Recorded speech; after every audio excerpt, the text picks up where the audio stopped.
Yeah, so good morning, everyone. I'm very honored to receive this award from the ERA and also would like to congratulate the other awardees with their prize. So my talk will be about improving clinical care in nephrology with causal inference and big data.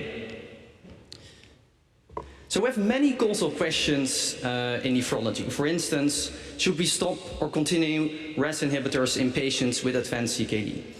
Or what's the optimal timing to start dialysis in end-stage kidney disease? Another example is what is the causal effect of SGLT2 inhibitors on safety outcomes in diabetic kidney disease? And in an ideal world, each causal question would be answered by performing a large-scale randomized controlled trial. So we would identify eligible individuals and randomize them to the different treatment strategies we're interested in, and then see what strategy leads to the best outcomes. However, it's not always feasible, ethical, or timely to conduct for each question a randomized controlled trial, and the number of clinical questions we are interested in greatly outpaces the number of trials we can possibly conduct. So therefore, sometimes we have no trial evidence, but still we need to make decisions in our patients. As an example, we published this study on stopping versus continuing RAS inhibitors nearly 2 years earlier than the seminal STOP-ACE trial, while reaching similar conclusions. As another example, trial populations are often highly selected. So this is an example from the finerenone trials, where you can see that over 20,000 of the screened patients were excluded. So the results from the trial may not be directly generalizable to these 20,000 excluded individuals. So then the question becomes, how can we optimally use observational data to answer all the causal questions we have in nephrology? And for that we can use routinely collected healthcare data. We have lots of these data, and basically they follow patients longitudinally over time. As patients interact with the healthcare system, we obtain information on their healthcare use, diagnoses, lab measurements, and drugs, and we can basically utilize this data to see what medications or treatments work best. So there's one but, because unfortunately most of the observational studies use flawed designs that lead to results that cannot be used, because results can only be used if observational studies are well designed and well executed. And therefore there is currently an urgent need to improve the quality of observational studies. So let me give a motivating example on early versus late dialysis initiation in end-stage kidney disease. Over the past decades, many observational studies have been performed trying to answer that question. But all these studies suffered from biases that were introduced by the investigator: immortal time bias, lead time bias, and depletion of susceptibles bias. So the randomized ideal trial actually found no mortality difference between early versus late dialysis start with a hazard ratio of 1.0. Yet all the observational studies, most of them actually found a strong survival disadvantage for early dialysis start with a hazard ratio of 1.44, which is very different from 1.0.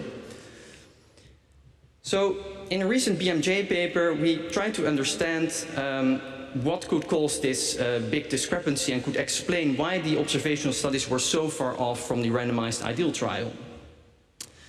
So as a recap, these are the results from the randomized ideal trial, hazard ratio of 1.0. And basically what we did in this observational study was replicate the same study design as the previous observational studies had done, and basically deliberately introduce the biases that they suffered from. So when we deliberately introduced immortal time bias, we found a hazard ratio of 1.46.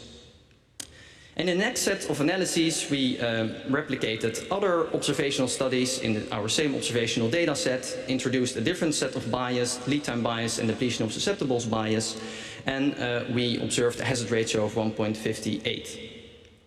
And as you see, these hazard ratios that we observed are actually very similar in magnitude to the previously biased observational studies, which, as you can recall 2 slides back, had a hazard ratio of 1.44. So we can accurately replicate the biases, but the big question, of course, is can we replicate the results of the ideal trial? We to see whether we could do this, we performed a so-called target trial emulation analysis, which basically tries to emulate also the design of a randomized trial, use a correct study design, and does not introduce any biases. But because this is an observational study, of course, we still need to deal with confounding because the patients that receive one treatment versus the other are different. But still, the hazard ratio we got was 0.96, which is actually spot on with the randomized ideal trial 1.0. So this example shows that it's not always confounding. So on the left is confounding, and he's always in the spotlight. We always think he's the culprit of why we are off with observational studies. But actually, hiding in the dark are immortal time bias and selection bias that are often the culprit of these discrepancies. And the nice thing about these biases is that they are fully preventable. So you can use so-called target trial emulation, and if you want to read more about it, I recently published this review in the JSON that explains the basic principles of this analytic framework. And the key point of target trial emulation is to emulate the same design principles as are routinely used in randomized controlled trials. So what happens in an RCT? What would the RCT look like if we want to investigate early versus late dialysis start? So we screen patients, and from these screened patients we identify the eligible ones that adhere to the inclusion and exclusion criteria. Next, we assign them to different treatment strategies, early versus late dialysis start. And we also start our follow-up at that moment, so we start following for outcomes. And as you can see, in the early dialysis start, in the future they need to start dialysis, but they need to start it earlier in their disease course than the late dialysis start arm. So the important thing is that in a randomized controlled trial, there are three components that are always aligned at randomization. First, eligibility criteria are met. Second, we have assignment of the treatment strategies. And lastly, we start our follow-up also at that same moment. That's called time zero. And as long as we align these three components in our observational study, we do not introduce any unnecessary biases. But if you do not adhere to this simple principle, your study will suffer from these biases. And as a small example, what actually most of the observational studies did was start their follow-up at the moment of dialysis initiation, which is incorrect, as follow-up should be started at the same time treatment strategies are assigned. And that will introduce biases. So we can lock immortal time and other biases behind bars by using target trial emulation in your observational study, and you will not suffer from them. But then we are still stuck with confounding. So how do we combat confounding? Well, in the remainder of this talk, I would like to highlight two approaches that can basically be used to assess how much residual confounding is left in your study. And these are benchmarking against trial findings, as well as using negative control outcomes. So first, benchmarking against trial findings. So in this recent HAKD paper, we were interested in estimating the causal effects of renin-angiotensin system inhibitors versus calcium channel blockers in patients with advanced CKD. And we were interested in this question because there's very little randomized trial evidence in patients with CKD G4 to 5, because most trials excluded them. But we do have a large body of evidence in patients with CKD stage 3. As you can see from the slide, these numbers are from a meta-analysis of randomized controlled trials, which found a strong reduction for RAS inhibitors versus calcium channel blockers on KRT, and no differences in death or MACE. So the point in benchmarking is that you look at the same population and try to see if you can get the same estimates as the randomized trial. And when we did this in an observational study, we found that we could accurately get also a reduction in KRT. We observed, again, no difference in death and no difference in MACE, consistent with the meta-analysis evidence.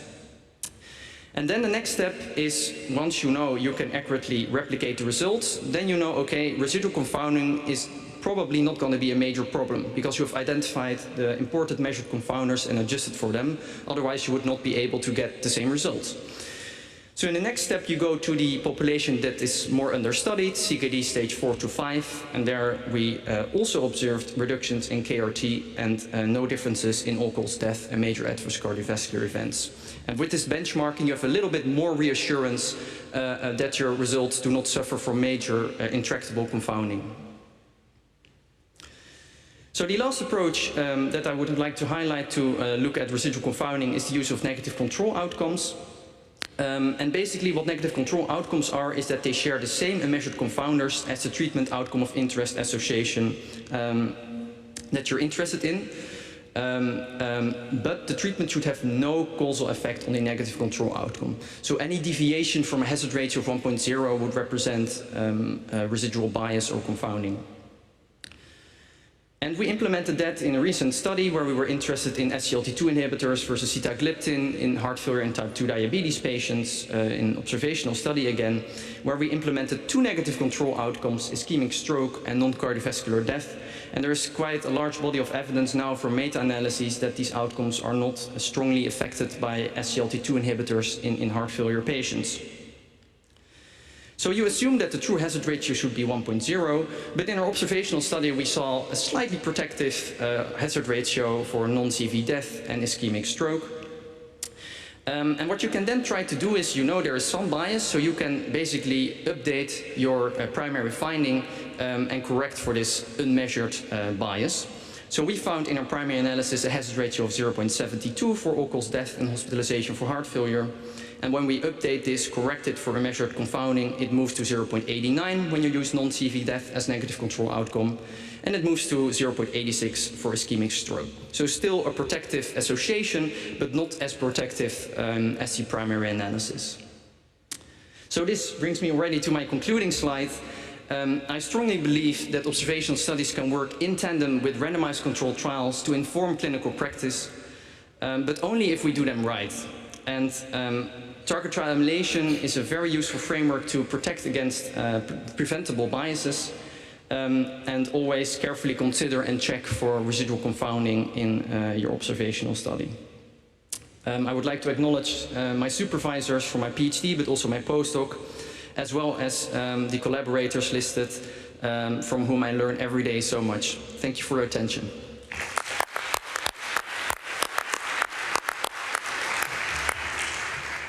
So thank you, Eduard, for a nice presentation. And now I would like to call the last one, who is